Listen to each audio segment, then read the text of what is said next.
I'll be honest, I don't know much about women, but I do know two things to be true. The first is that everyone is pronouncing a word wrong. Obviously, W-O-M-E-N should be pronounced women. And the second is that women love it when you infringe the copyright of their favorite franchise. You see, when a girl says, "I like bad boys," what they actually mean is, "I like boys who can implement uninspired clones of my favorite mobile game and then further dress it up using trademark characters that could lead to legal trouble." And that's why I decided to do just that, to impress my girlfriend. So need planning and a large crew. Guns? Not exactly. A lot of security, but the take. What's the target? 8 figures each. What's the target? So Waylene loves this game called Cats Are Cute Pop Time. It's pretty intuitive. You have these cats who are very cute, and if you can match two of the same, then it's pop time. Hence the name.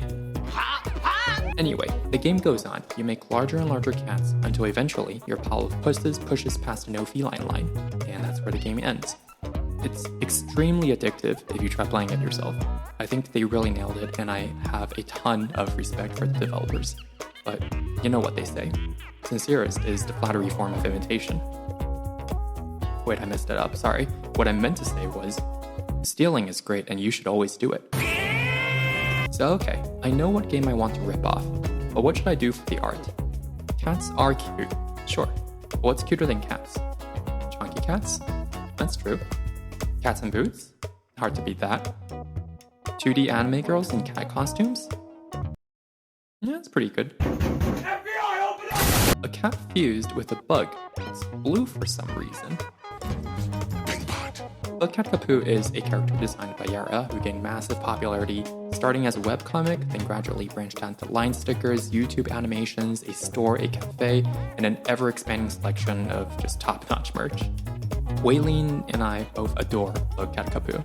She has multiple Kapoo plushies in her room, and in fact, every year I make her a new Kapoo-themed gift, so I think we found a perfect theme to continue the tradition with. Okay, I am excited to get started, so let's go steal some intellectual property, shall we? Graphic design is my passion. We need a couple different Kapoos of varying sizes.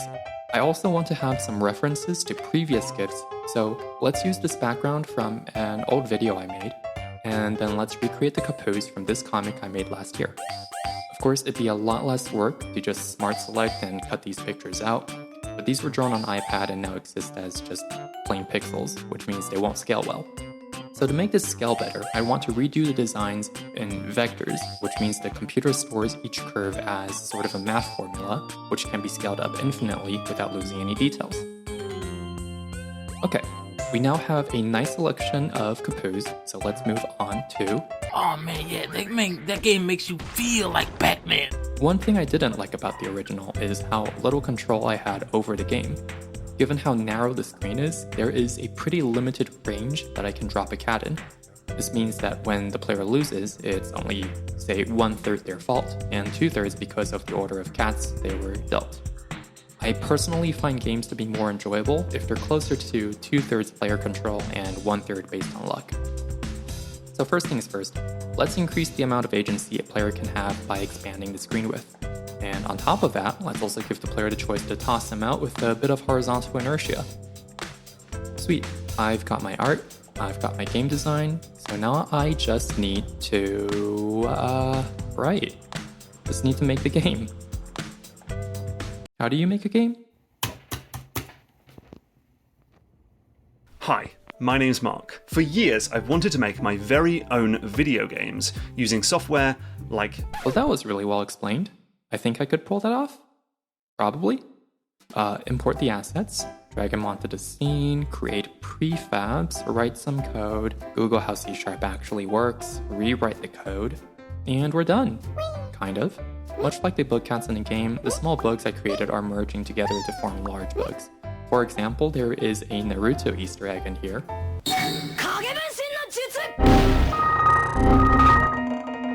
That's a feature, not a bug. But I did get rid of that feature later. Anyway, this video is getting kinda long. I am happy with the game for now, so there's only one thing left to do. Is this a game? Oh my god. Oh my god!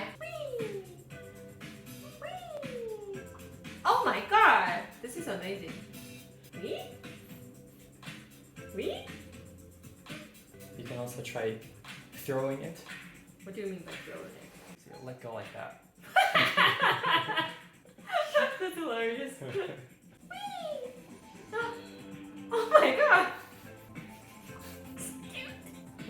Alright, let's wrap up this video with some really cliche last words. When I first started this project, I wasn't sure how well it turned out. I was half prepared to be so bad at game development that I just give up halfway. But there was actually never any reason for me to worry about that. The internet is stacked with resources. When I googled Unity tutorial, I got 157 million results. In this day and age, with the technology that we have, with the internet, our laptops, the wonderful, wonderful free programs and courses that people offer, you can learn to do anything. You can't do anything. And I feel so lucky to be alive in these times. Because of how easily I can rip off people's games. Hey, that's not bad. Guess who's back? Hey, that's not bad. This guy. Hey, that's not bad. Hey, that's not bad.